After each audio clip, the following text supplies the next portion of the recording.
Mərkəzi O nöqtəsində olan çevrədə AB və AC toxunanlar AY bölünsün BY bərabər 3 bölək 4 və DY bərabər 6 olarsa CD-ni tapın. AY-yə 3x yaza bilərik. BY parçası olacaq 4x. Toxuma nöqtələrinə qədər məsafələr bərabər olduğundan AC parçası olacaqdır 7x-ə. 3x-ə 4x-in cəmi. DY parçasının uzunluğu 6-dır. Biz tapmalıyıq CD parçasının uzunluğunu. Əgər AB və AC toxunanlardırsa, onda toxunanların ortaq kəsişmə nöqtəsi olan A ilə çevrənin mərkəzini birləşdirən AO düz xətti bucaq BAC-nin tən bölənidir. Demək, burada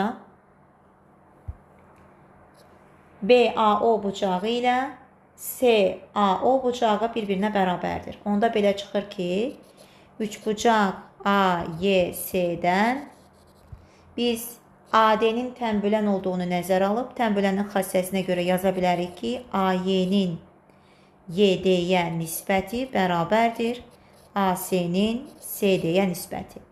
AY 3x-dir, YD 6-dır, AC 7x-dir, CD-də olduğu kimi saxlayaq. CD-ni tapmaq üçün 6-nı vuracaq 7x-ə, böləcək 3x-ə. Burada x-lər gedir.